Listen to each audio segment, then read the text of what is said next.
biblical references of music being performed at sacred events, which included worship ceremonies, weddings, mourning rituals, and victory celebrations.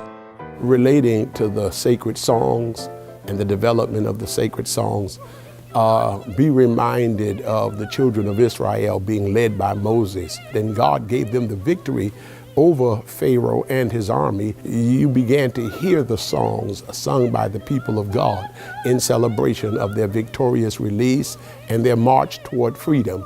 We hear of Miriam, who was the sister of Moses and Aaron, leading the people in the singing of sacred songs, glorifying God and thanking God for their victorious journey and their release from the bondage of slavery.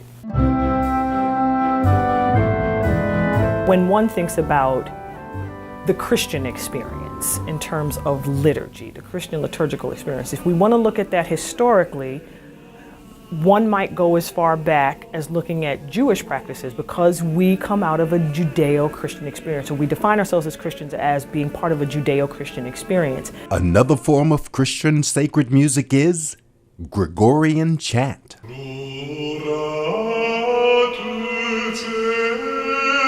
Pope Gregory I is often accredited with influencing the use of chanting as a formal means of Christian worship. Thusly, his name was assigned to this form of music.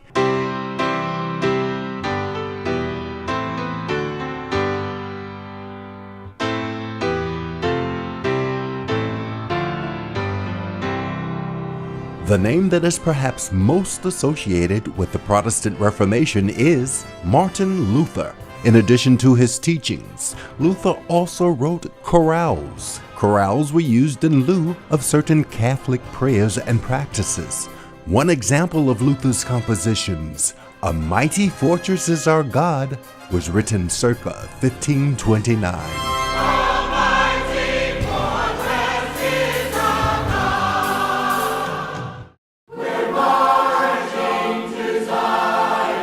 The earliest sacred music in the American colonies incorporated existing European styles. However, newer styles reflecting the New World culture began to be created by composers such as William Billings. William Billings is noted as the first American choral composer and considered the father of American choral music.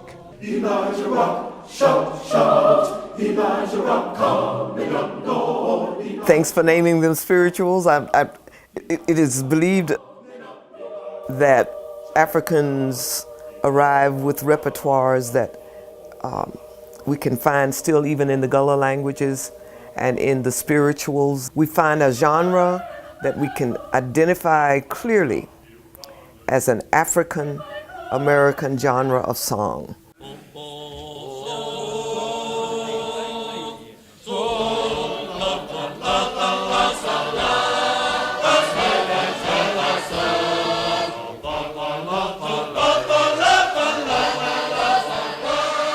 With the 1844 publication of a music book that used shape notes titled The Sacred Harp came sacred harp singing, a form of a cappella sacred choral music. In Jewish liturgical music, the first U.S. synagogue choir was formed in 1818 at New York's Congregation Sharith Israel. This would lead to more choirs being organized in synagogues throughout the U.S.